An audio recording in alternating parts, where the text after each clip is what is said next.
Chapter 4 The Victorious Attitude by Orson Swett Marden. Making Dreams Come True. Every great soul of man has had its vision and pondered it until the passion to make the dream come true has dominated his life. You will be what you will to be. Let failure find its false content in that poor world environment, but spirit scorns it and is free. The human will, that force unseen, the offspring of a deathless soul, can hew a way to any goal, though walls of granite intervene. Washington, in a letter written when he was but 12 years old, said, "I shall marry a beautiful woman. I shall be one of the wealthiest men in the land. I shall lead the army of my colony. I shall rule the nation which I helped to create."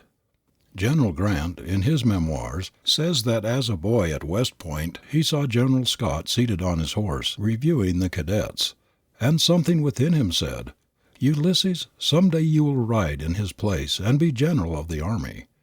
Everyone knows how those boyish visions were realized by the mature men. The late J. Pierpont Morgan's fortune was built largely by the dynamic forcefulness of his thought, of his mental visualizing, the nursing of his youthful visions. He was a man of varied and aesthetic tastes, but he concentrated upon finance and he became the world's master in its science. Ancient Greece concentrated on beauty and art, and she became the great beauty model and art teacher of the world. The Roman Empire concentrated upon power and became mistress of the world. England concentrated on the control of the seas and commerce, and she has become the ruler of the seas and the greatest commercial nation in the world. We are a nation of money makers because Americans have concentrated largely upon the dollar. They think in its terms, they dream dollars, they hate poverty and they long for wealth.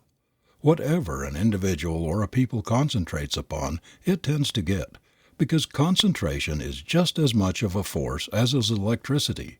The youth who concentrates upon law, thinks law, dreams law, reads everything he can get a hold of relating to law, steals into courts, listens to trials at every chance he gets, is sure to become a lawyer. It is the same with any other vocational art, medicine, engineering, literature, music, any of the arts or sciences. Those who concentrate upon an idea, who continue to visualize their dreams, to nurse them, who never lose sight of their goal, no matter how dark or forbidding the way, get what they concentrate on.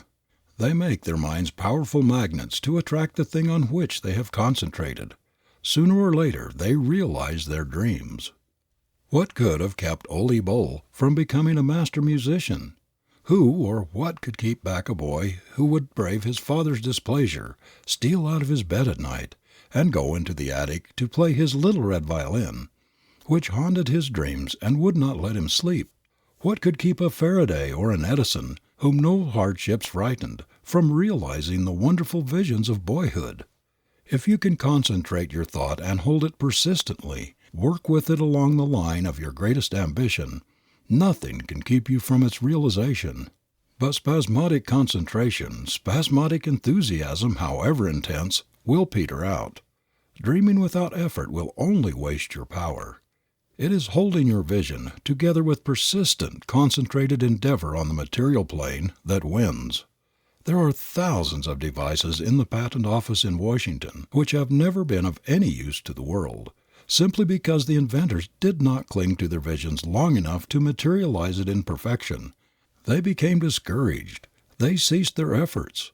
They let their visions fade, and so became demagnetized and lost the power to realize them. Other inventors have taken up many such near successes, added the missing links in their completion, and have made them real successes. "Get thy spindle and distaff ready, and God will send the flax," saith the proverb. If we could only take God's promises to heart, and do our necessary part for their fulfillment, no one would be unsuccessful or unhappy. If we were to send out our desires intensely, to visualize them until our very mentalities vibrated with the things we long for, and to work persistently in their direction, we would attract them. Everywhere there are disappointed men and women who have soured on life because they could not get what they longed for, a musical or art education, the necessary training for authorship, for law or medicine, for engineering, or for some other vocation to which they felt they had been called. They are struggling along in an uncongenial environment, railing at the fate which has robbed them of their own. They feel that life has cheated them, when the truth is they have cheated themselves. They never got the spindle and distaff ready that would have drawn them to the flax for the spinning of a happy and complete life web. They did not insistently and persistently send out their desires and longings. They did not nurse them and positively refuse to give them up. Above all, they did not put forth their best efforts for their realization.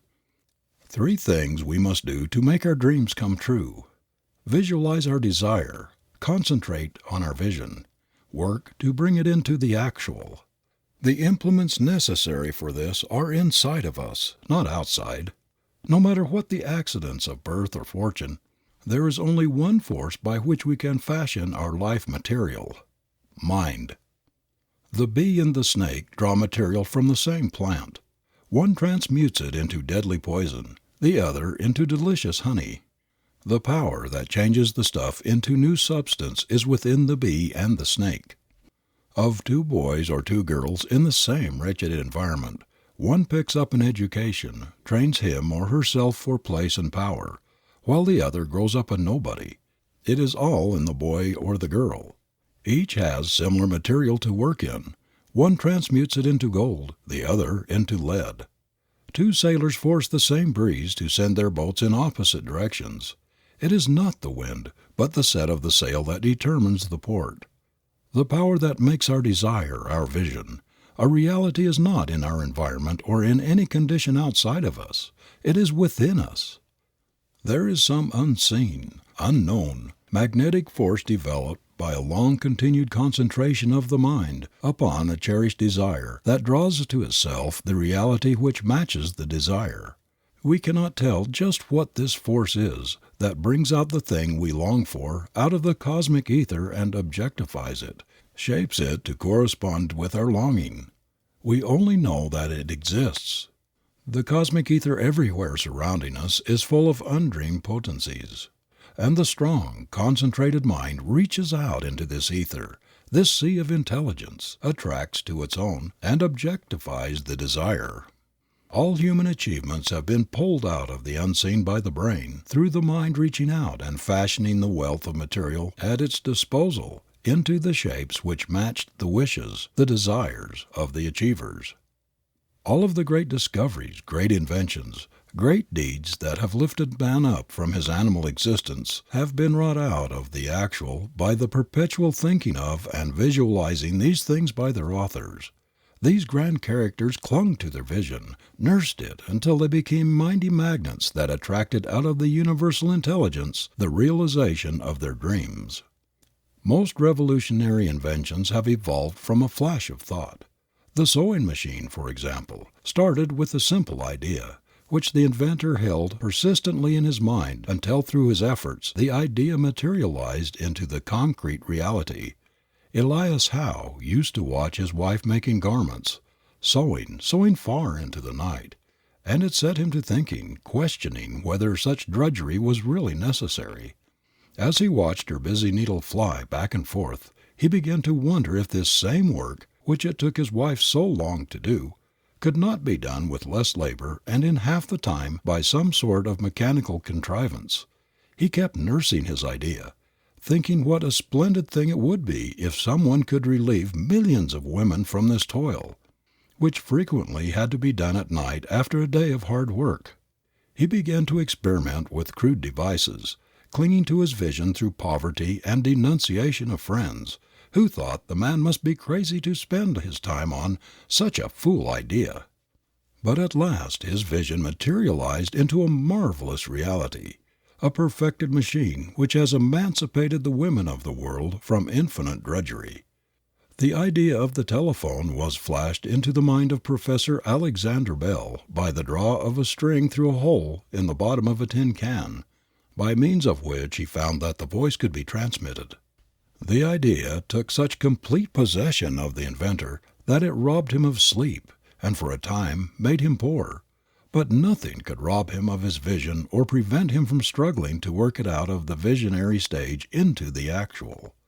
I lived near Professor Bell in the next room. Indeed, while he worked on his invention, I saw much of his struggle with poverty, heard the criticisms and denunciations of his friends, as he persisted in his visionary work until the telephone became a reality without which modern business could not be conducted.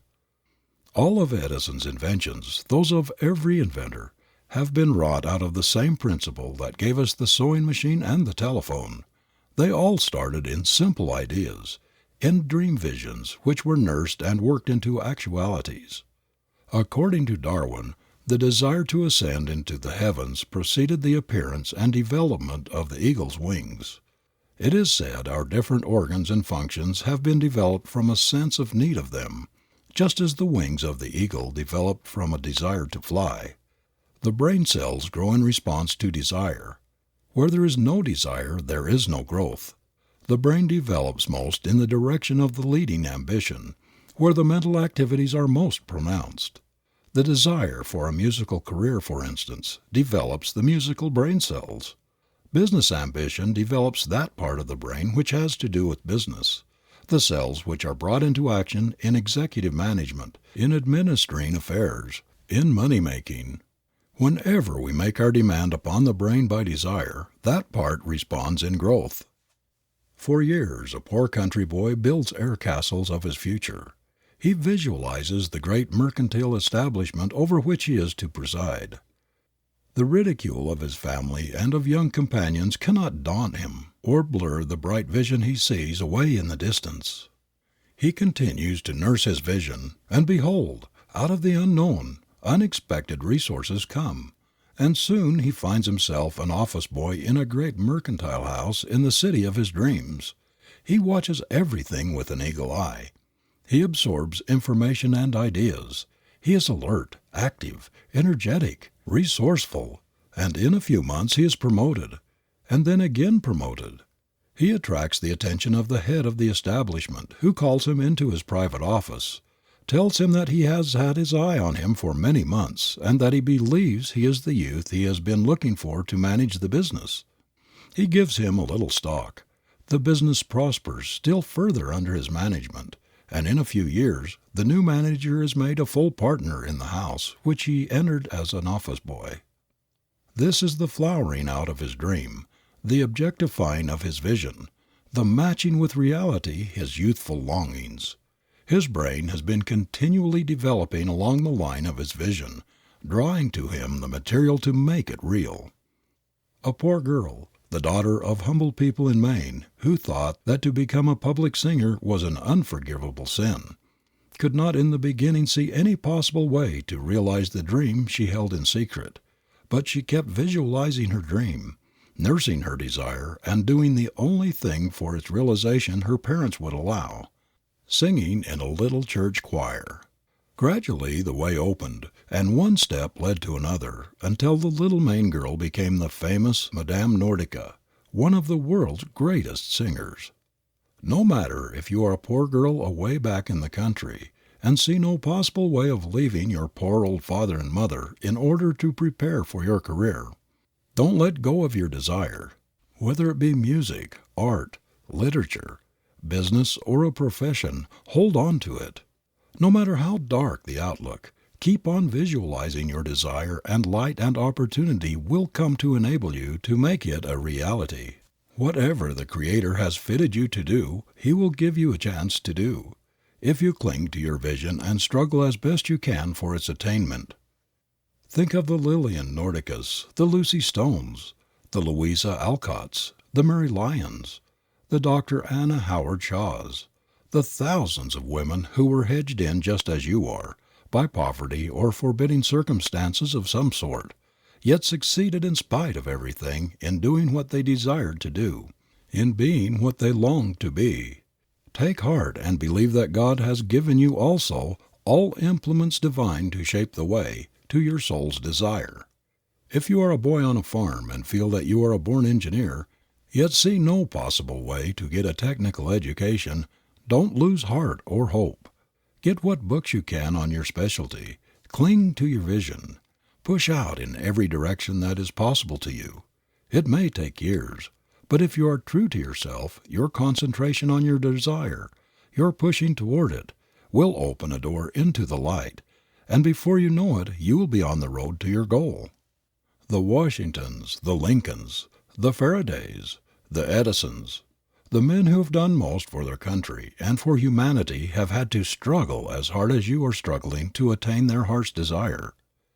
The opportunities for boys and girls to bring out whatever the Creator has implanted in them are 10 to 1 today to what they were 100 or 50 or even 25 years ago. The great danger in our time is not lack of chance or opportunity, but of losing our vision, of letting our ambition die. Most of us, instead of treating our desires, seriously trifle with them as though they were only to be played with, as though they could never be realities. We do not believe in their divinity. We regard our heart longings, our soul yearnings, as fanciful vagaries, romances of the imagination. Yet we know that every invention, every discovery or achievement that has blessed the world began in a desire, in a longing to produce or to do a certain thing, and that persistent longing was accompanied by a struggle to make the mental picture a reality. It is difficult for us to grasp the fact that ambition, accompanied by effort, is actually a creative power which tends to realize itself. Our minds are like that of the doubting disciple who would not believe that his Lord had risen until he had actually thrust his finger into the side which had been pierced by a cruel spear. Only the things that we see seem real to us, when, as a matter of fact, the most real things in the world are the unseen. We never doubt the existence of the force that brings the bud out of the seed, the foliage and the flower out of the bud, the fruits, the vegetables from the flower. It is invisible. We cannot sense it, but we know that it is mightier than anything we see. No one can see or hear or feel gravitation, or the forces which balance the earth and whirl it with lightning speed through space, bringing it round its orbit without a variation of the 10th of a second in a century. Yet who can doubt their reality? Does anyone question the mighty power of electricity because it cannot be seen or heard or smelled? The potency of our desires, of our soul longings, when backed by the effort to make them realities, is just as real as is that of any of the unseen forces in nature's great laboratory. The great cosmic ether is packed with invisible potentialities. Whatever comes out of it to you comes in response to your call. Everything you have accomplished in life has been a result of a psychic law which, consciously or unconsciously, you have obeyed. Do not make the mistake of thinking that the way will not be open because you cannot now see any possible means of achieving that for which you long. The very intensity of your longing for a certain career, to do a certain thing, is the best evidence that you have the ability to match it, and that this ability was given you for a purpose, even to play a divine, a magnificent part in the great universal plan. The longing is merely the forerunner of achievement. It is the seed that will germinate if nurtured by effort. If, however, you stop at sowing the seed, you will get just about as much harvest as a farmer would get if he should sow his seeds without preparing the soil, without fertilizing or cultivating it, or keeping down the weeds. It is the blending of the practical with the ideal that brings the harvest from the seed thought. You must keep on struggling toward your ideal. No matter how black and forbidding the way ahead of you, just imagine you are carrying a lantern which will advance with you and give you light enough for the next step. It is not necessary to see the end of the road. All the light you need is for the next step. Faith in your vision and persistent endeavor will do the rest. There is no doubt that if we do our part, the divinity that has created us, given us an appointed place and a work in the plan of the universe, will bring things out better than we can plan or even imagine. Send out your wishes, cherish your desires, force out your yearnings, your heart longings with all the intensity and persistency you can muster, and you will be surprised to see how soon they will begin to attract their affinities, how they will grow and take tangible shape, and ultimately become actual things. Fling out your desires into the cosmic ether boldly, with the utmost confidence. Therein you will gather the material which shall build into reality the castle of your dreams. The trouble with us is that we are afraid to do this. We fear that fate will mock us, cast back to us our mental visions empty of fruition. We do not understand the laws governing our thought forces any more than we understand the laws governing the universe. If we had faith in their power, our earnest thoughts and efforts would germinate and bud and flower just as does the tiny seed we put into the earth. Think how the seed must be tended and nurtured before it will give forth the new life. See how the delicate bud has to be coaxed by the sun and air for many months before it pushes its head up through the tough sod to the light. Suppose it were afraid to make the attempt and should say, "It is impossible for me to get out of this dark earth. There is no light here. I am so tender the slightest pressure will break me and stop my growth forever. The only way out of my prison is to push up through this tough sod, and it would take a tremendous force to do that. I would be crushed, strangled, before I got halfway through." But the sun beckons, coaxes, encourages. The bud is moved into attempting the impossible, and behold, a few days it rears its tender head above what it considered the great enemy of its progress. The dark sod, the very thing which it thought was going to make its future impossible, becomes its support and strength. The very struggle to get up through the soil has strengthened its fiber and fitted it to cope with the elements above, with the storms it must meet. Just like this tender plant, you may be hemmed in by seemingly unsurmountable obstacles. You may not see a ray of light through the sod of hard, forbidding circumstances. But hold your vision and keep pushing. In your struggle you will develop strength. You will find sunshine and air, growth and life. You may be shut in by an uncongenial occupation and tempted to lose heart and give up your dreams because you can see no other way to better yourself. This is just the time to cling to them and to insist that they shall come true. Without knowing it, you may be just in the middle of the sod, and if you keep pushing where you are, in season and out of season, you will come to the sunlight and the air, to freedom. There is no human being who doesn't have some sort of a chance.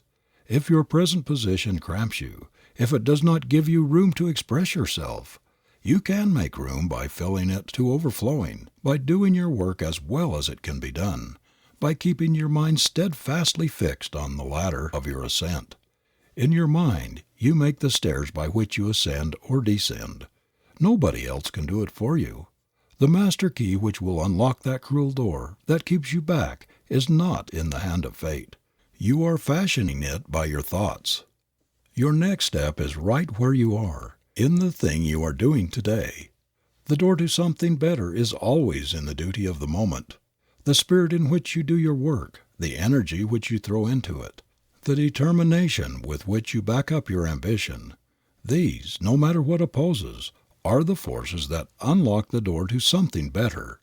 If you hold to your vision and are honest, earnest and true, there is nothing that can stand in the way of its realization.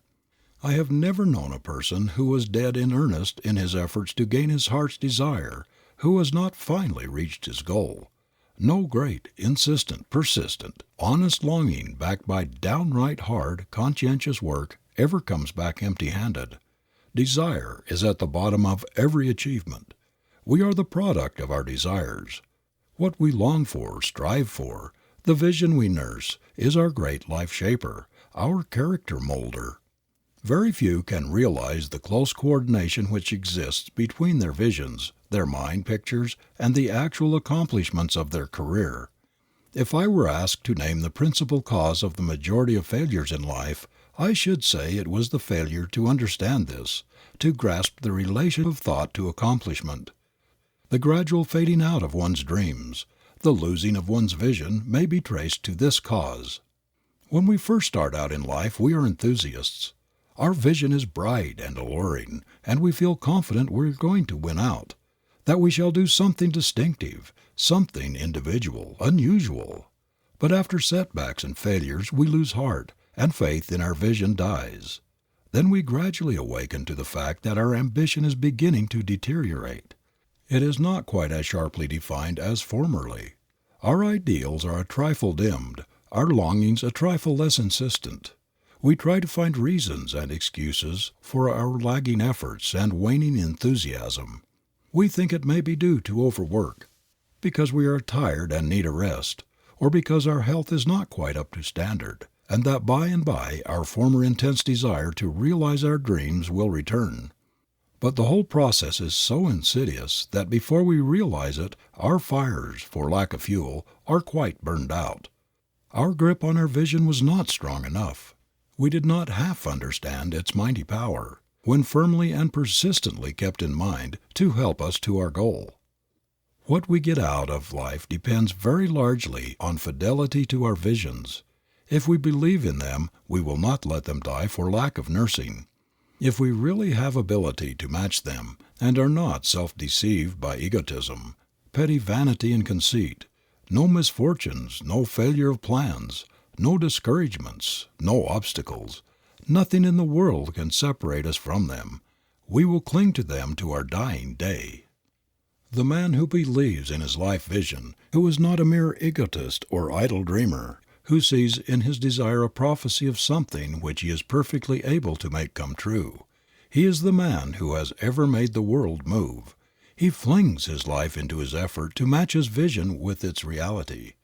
The world stands aside for such a one, for one who believes in his vision, who consecrates himself without reserve to its fulfillment. People know there is something back of the dreamer who has such faith in his life dream that he will sacrifice everything to make it come true. How much of a grip has your vision on you? Does it clutch you with a force that nothing but death can relax? Or does it hold you so lightly that you are easily separated from it, discouraged from trying to make it real? Constant discouragements are a great temptation to abandon one's life's dreams, to drop one's standards.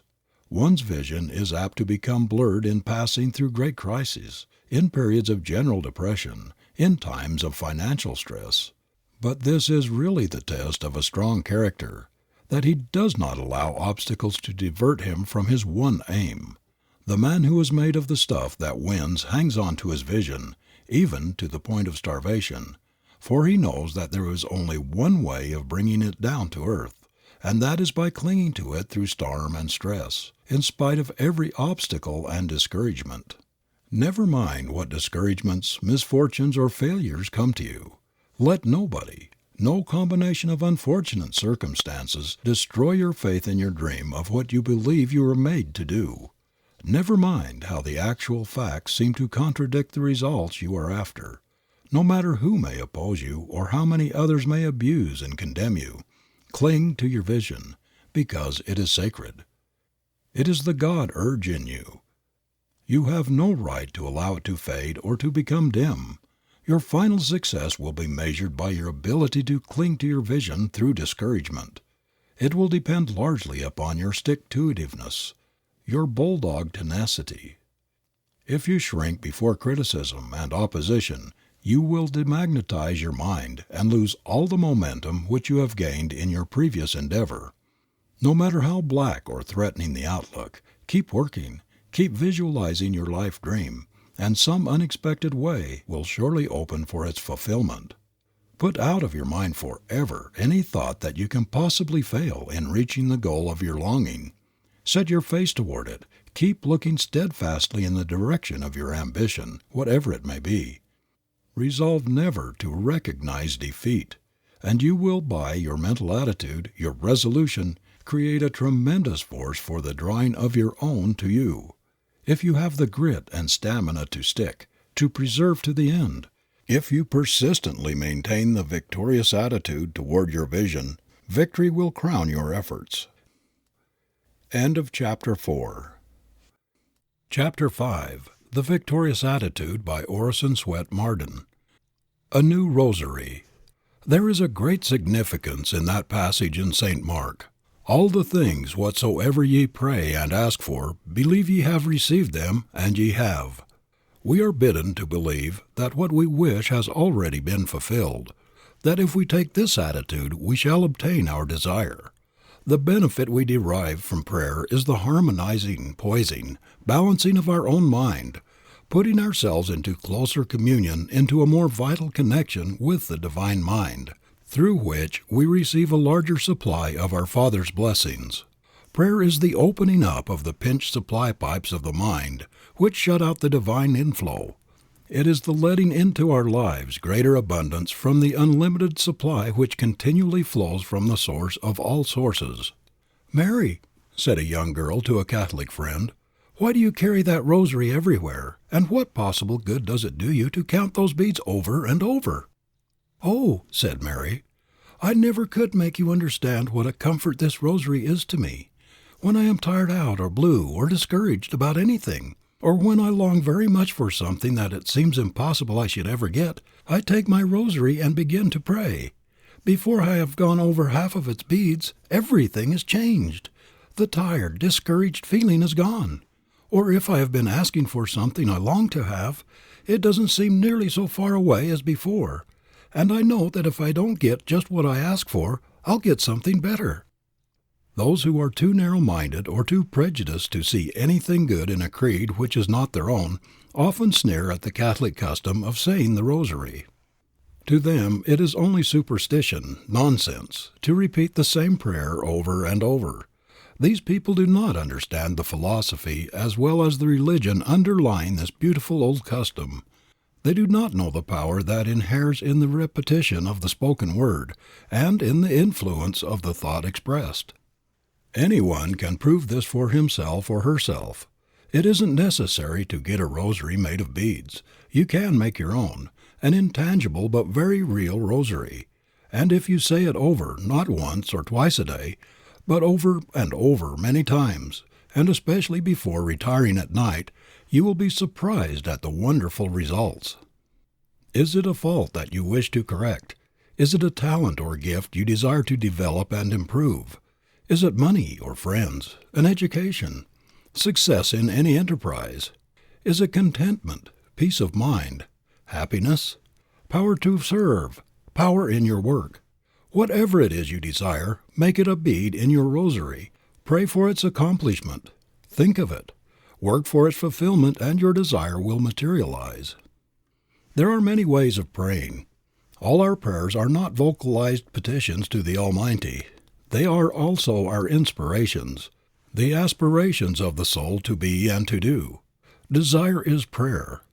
The sincerest prayer may be the longing of the heart to cultivate a talent or talents, or the intense desire to get an education, so that one may be of greater service in the world.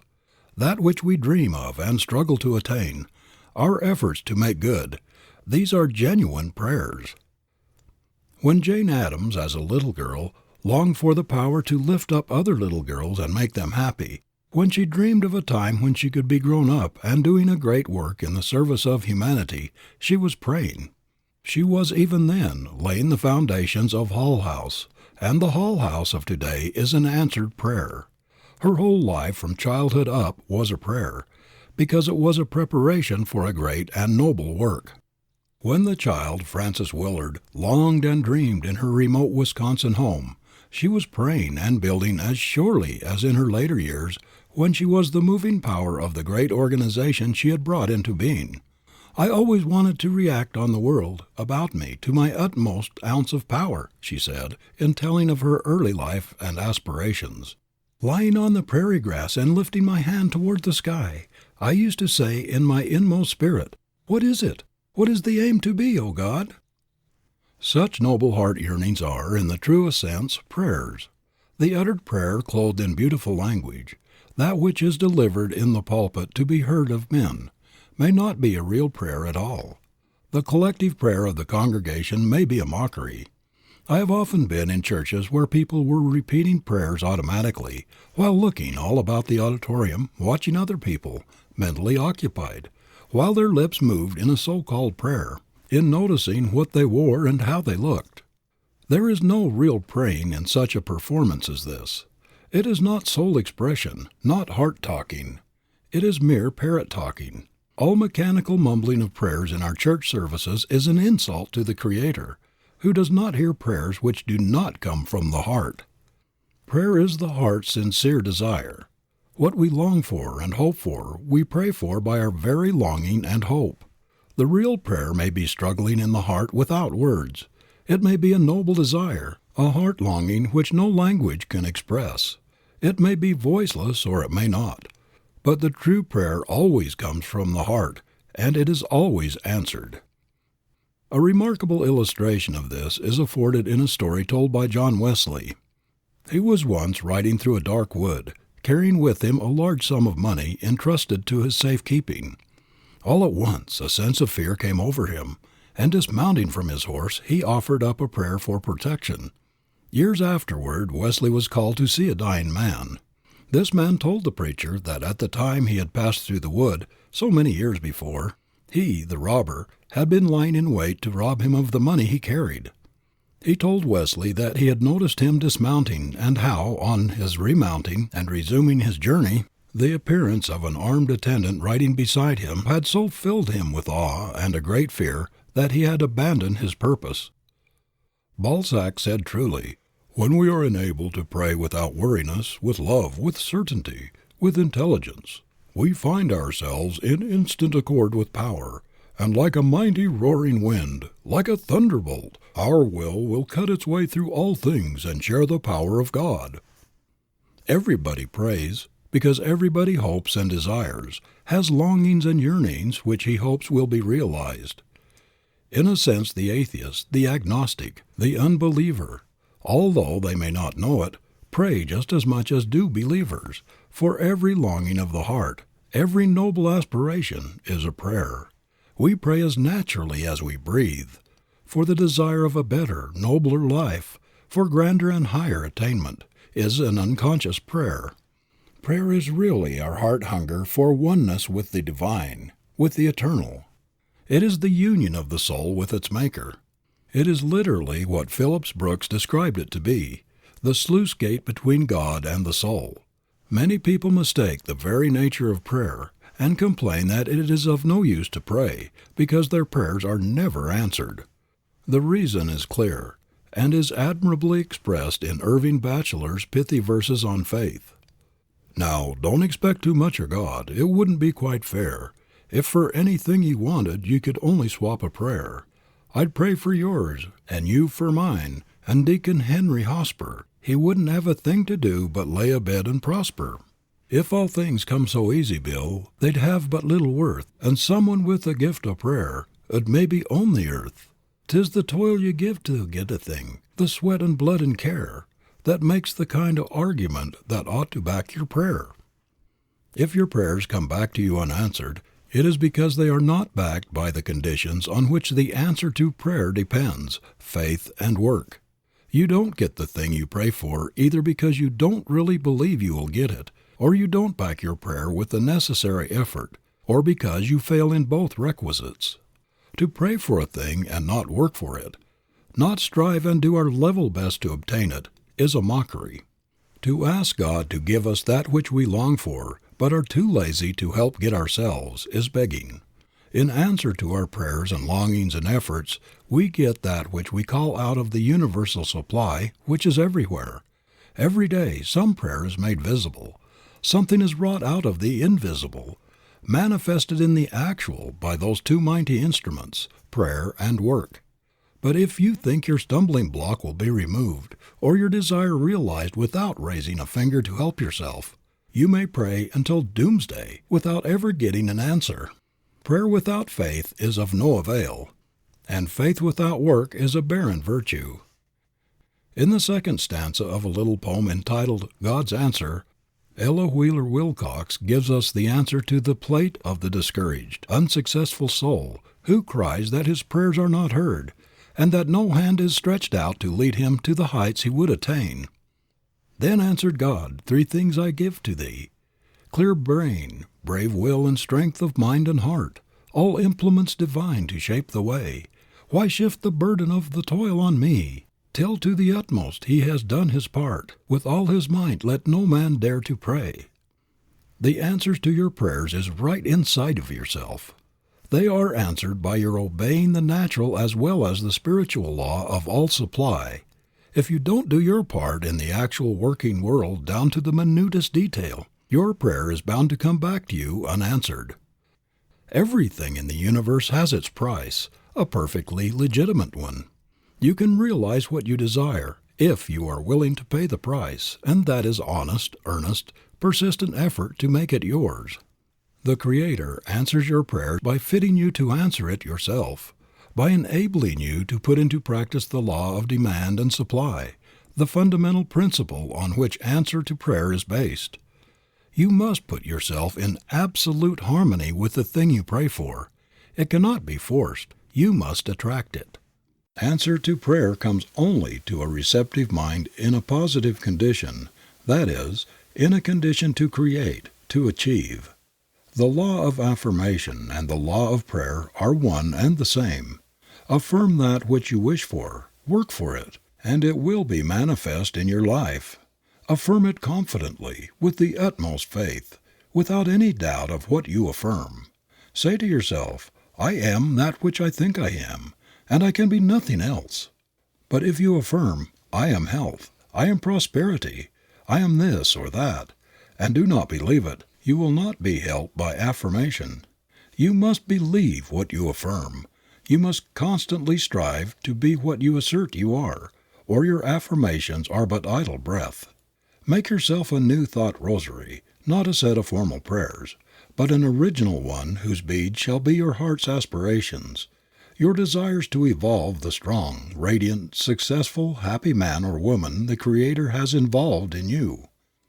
If you are unhappy, crushed by repeated failures and disappointment, suffering the pangs of thwarted ambition, put this bead in your rosary and say it over to yourself frequently.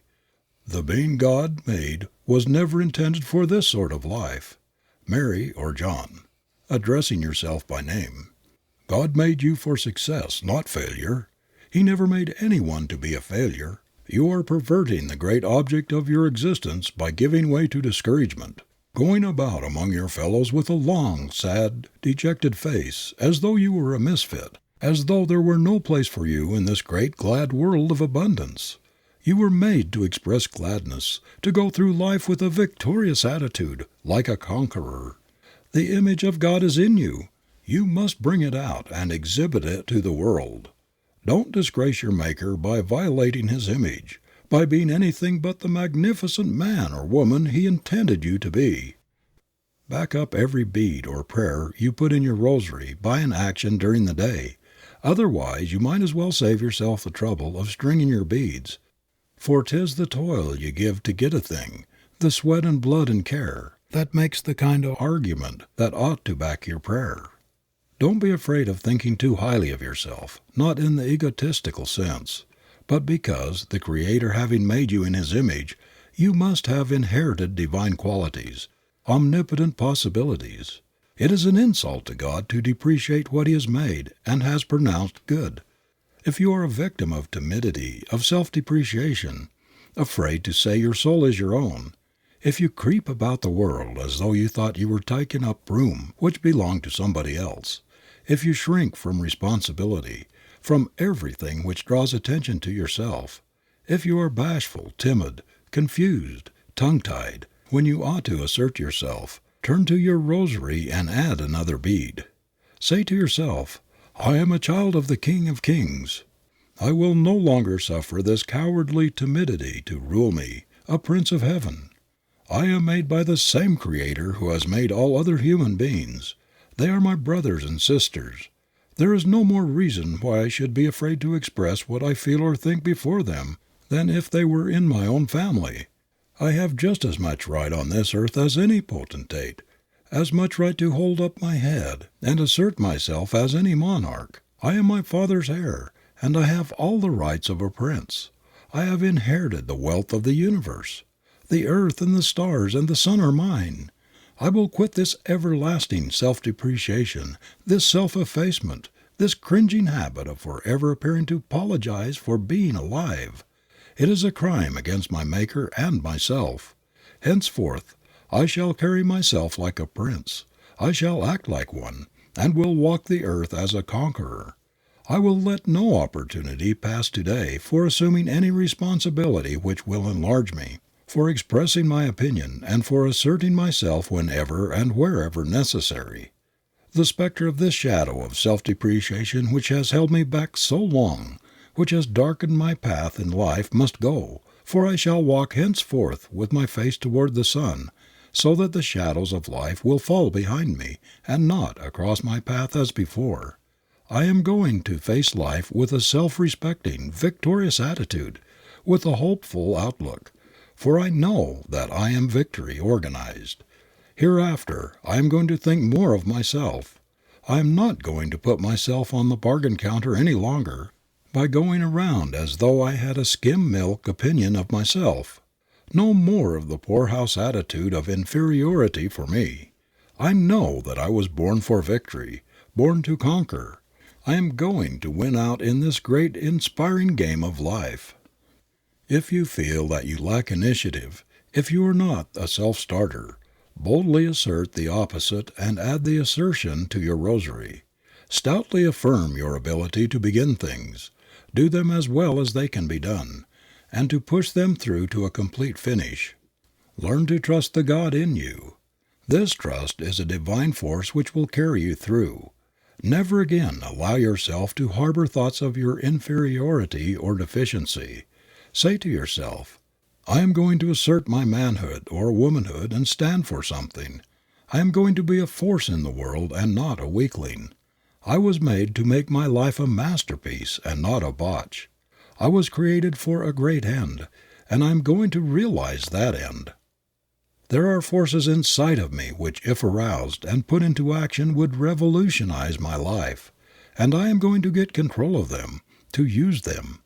I am going to find myself and use 100% instead of a miserable little fraction of my ability.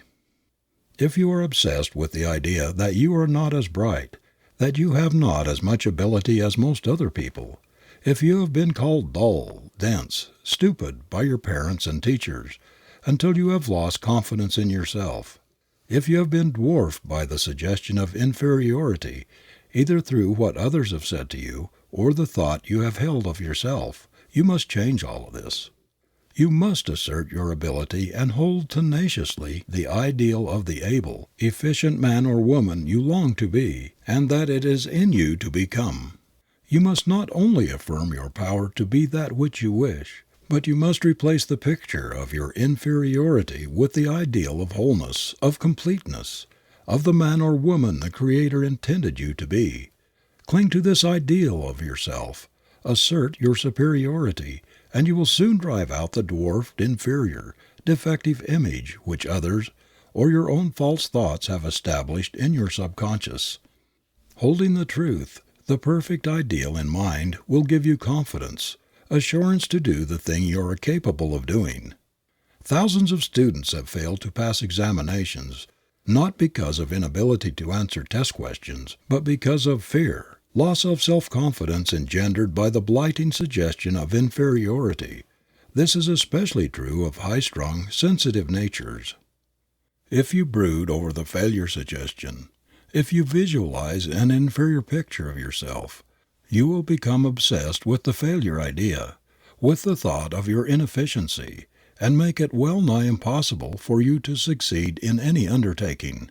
If for any reason you have dropped into the failure habit, you will have to make a very determined effort to break away from it, or your life will indeed be a failure.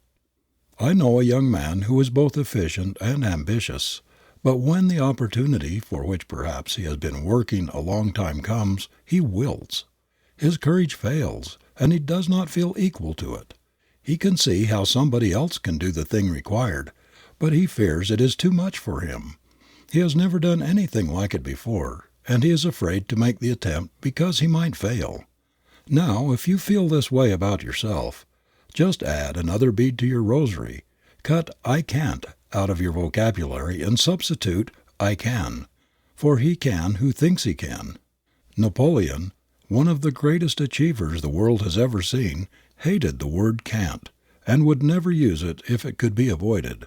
He did not believe in the impossible. When he was praised for his daring and genius in crossing the Alps, in the dead of winter, he said, "I deserve no credit except for refusing to believe those who said it could not be done."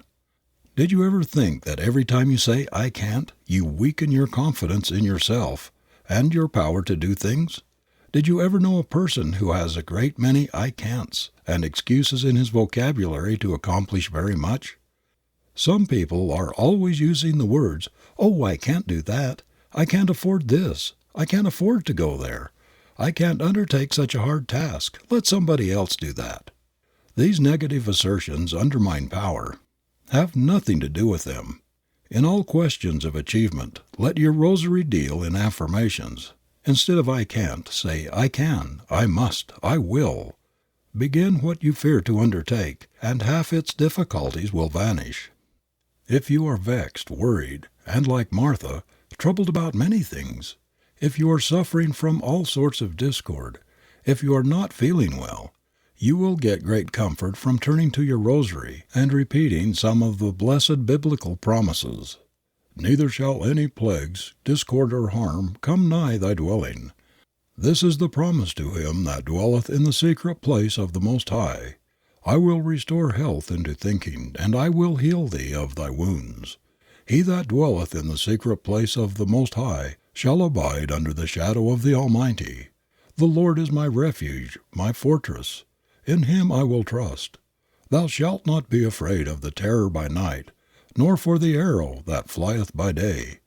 Surely he shall deliver thee from the snare of the fowler, from the pestilence that walketh in darkness. He shall cover thee with his feathers, and under his wings shalt thou trust."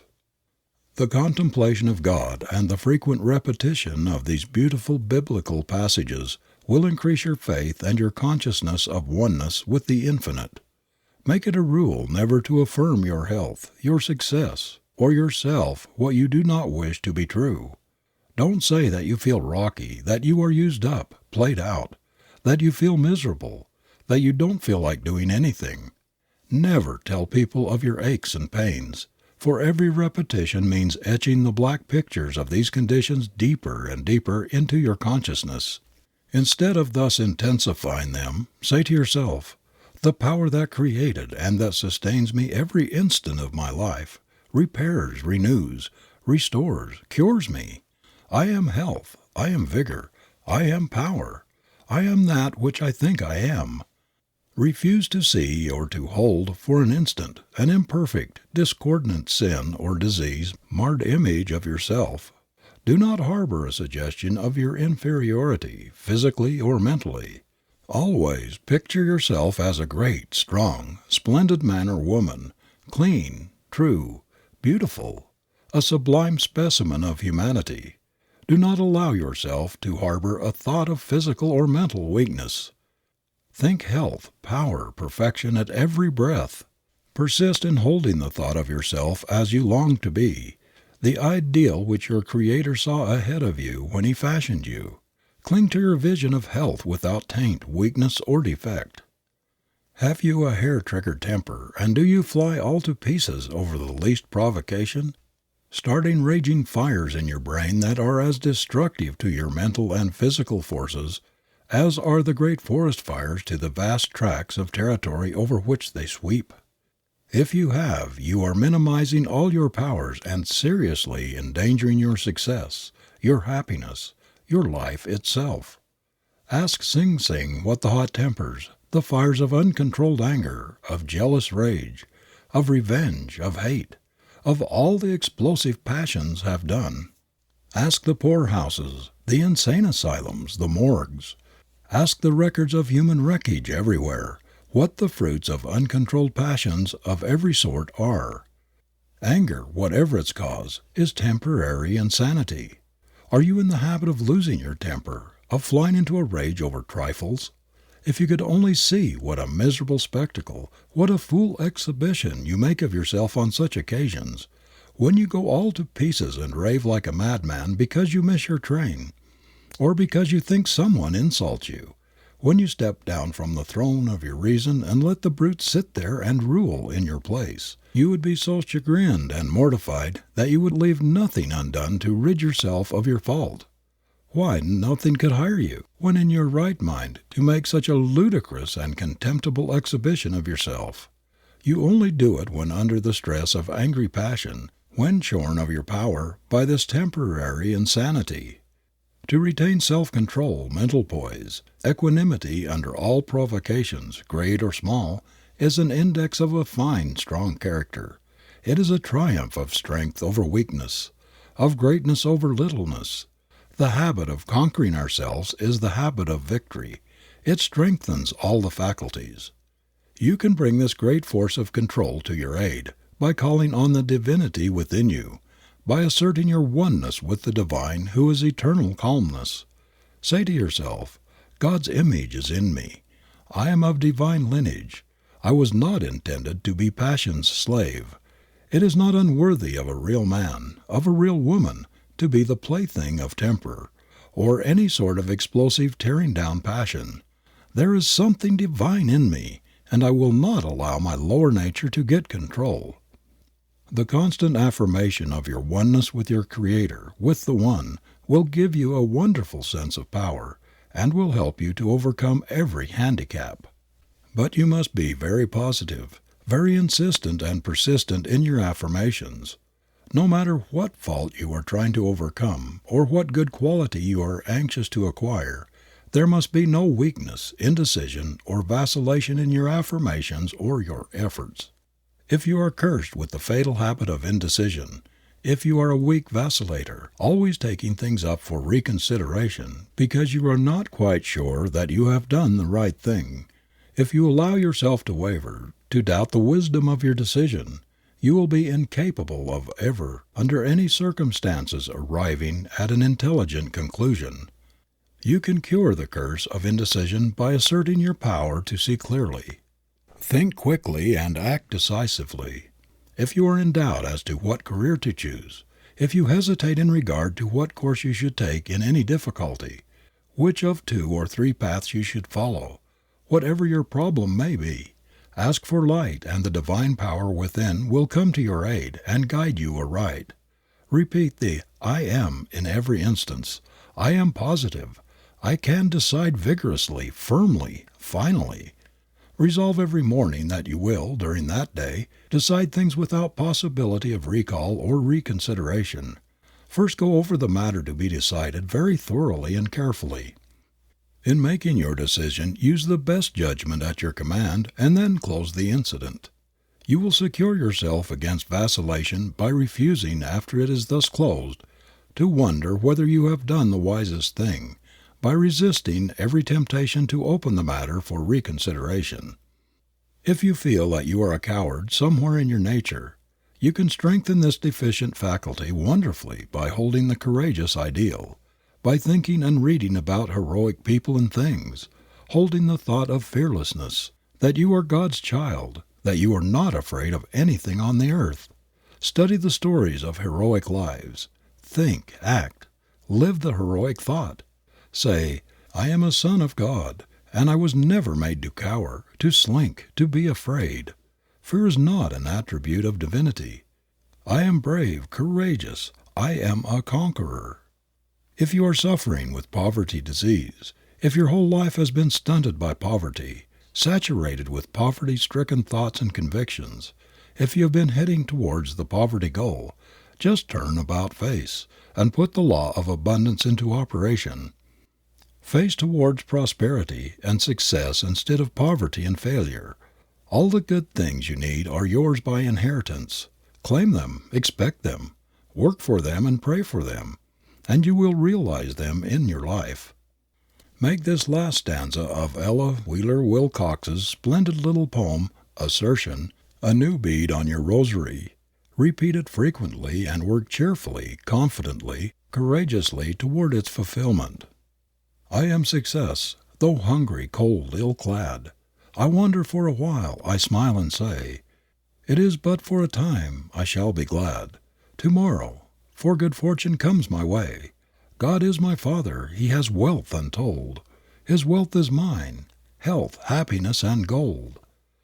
If you have made fatal mistakes for which you have been ostracized from society, If you are morbidly worrying over some unfortunate experience, thus making it bigger, blacker, and more hideous, just thrust it out of your mind, bury it, forget it, say to it, "You have no power over me. I will not allow you to destroy my peace and thwart my career. You are not the truth of my being. The reality of me is divine, and you cannot touch that. I can and I will rise above all my troubles, make good all my mistakes and errors. From now on I will work with the God within me. I will not be overcome. I will overcome." If you are the slave of a demon habit which has blasted your hopes, blighted your happiness, thwarted your ambition, cast its black shadow across your whole life, say to yourself, "I will break away from this vile habit. I will be free and not a slave." If it is impurity, say, "I was not made to be dominated by such a monstrous vice. God's image in me was not intended to wallow in this filth. I have suffered long enough from this damnable habit, which is undermining my health, killing my chances of success in life, and lowering me below the level of the beast. I am a child of the Infinite, sent here to make a worthy contribution to humanity, to make good. I am going to make good. I am going to free myself from this base habit and recover my self-respect, my manhood, at any cost. I am going to be a man, not a thing, a son of God, not of the devil." Continually flood your mind with purity thoughts and affirmations which will neutralize your sensual desires. Repeat again and again your determination not to allow your life to be spoiled by unrestrained passion. Make such an emphatic and vigorous call upon your better self. Make the demand so appealing that your higher nature will be aroused and will dominate your acts. Say, "The Creator has bidden me to look up, not down. He made me climb, not to descend and wallow in the mire of animalism." If it is drink, opium, excessive smoking, or any other vicious habit that is robbing you of manhood and holding you back in life, string this bead on your rosary. "I was not made to be dominated by you, a mere weed, an extract of grain, a habit which I forged. I am done with you once and forever. The appetite for you is destroyed. There is something divine within me which makes me perfectly able to overcome you. You are a vile thing, and have disgraced me for the last time. Never again can you humiliate me and make me despise myself. There can be only one ruler in my mental kingdom, and I propose to be that one. I don't propose to allow you whiskey, cigarette, opium, or other drug or devil to ruin my life, to force me to carry in my face the signs of my defeat, the scarlet letter of my degradation, my failure. You have humiliated, insulted me, tyrannized over me long enough, making me confess that I hadn't enough strength of mind to stand up against a single vicious, degrading habit. Now I defy you. Your power over me is at an end. The spell is broken. Hereafter I am going to walk the earth as a conqueror, a victor, not as a slave. I am going to front the world with my head up and face forward. God and one make a majority. I am in the majority now. There is no inferiority or depravity about the man God made. No matter how low you may have fallen, the God image in you never can be smirched or depraved. It is as perfect in the worst criminal in the penitentiary as it is in the greatest saint.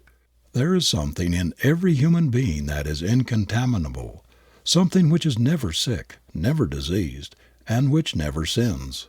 This is the God in us. And herein lies the hope of the most brutal human being on the earth.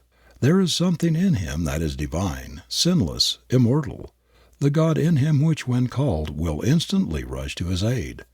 If you feel that you have wandered very far from your God, that you have gotten out of the current which runs heavenward, just repeat to yourself such things as this: "Nearer, my God, to Thee, nearer to Thee." This will help you to put up your trolley pole, to make your connection with the divine wire which carries omnipotent power. The sense of separateness will disappear, and the load under which you have staggered before will grow light, will be lifted from you. The secret of all health, prosperity, happiness, power, love, of victorious living, is a consciousness of union, of oneness with the Divine. This is the secret of all human blessedness. When you are in this Godward current you are near to God. You cannot fear, for you can know that no harm can come to infinite power. The closer we are to divinity, the greater our strength and efficiency. What makes us weak and inefficient is that we have shut off this power by our wrong thinking, vicious living. Your life will take on a new meaning, a diviner dignity, when you consciously realize your at one-ment with the great creative, sustaining principle of the universe. Nothing will be of more help to you in achieving this great result than the constant daily use of your New Thought rosary. It will help you to put further and further away the things that make you weak, that make you think you are a mere puppet, at the mercy of a cruel fate, which tosses you about in the world regardless of your own birthright, desires, and volition. You can make each bead prayer an affirmation to lead you closer and closer to the source of all things.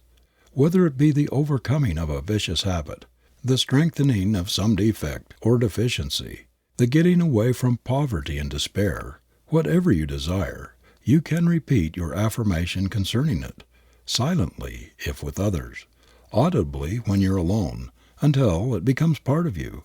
Especially repeat the beads of your rosary which fit your greatest needs before retiring to sleep. If you have been demagnetizing yourself, neutralizing your hopes, your ambition, and your efforts by your black, vicious outlook upon life, by your doubts and worries, your fear of poverty, of sickness, of misfortune, of death, put these things out of your mind and say, God is my helper. God is my supply, I cannot want. God is my shepherd, I cannot lack. I must live in full realization of my oneness with infinite life. Each one of us is a part of the living God, and we are powerful, victorious, and happy in just proportion as we realize our oneness with Him, and weak, abject, and miserable just in the degree we separate ourselves from Him, the All Source, the All Supply. End of chapter 5.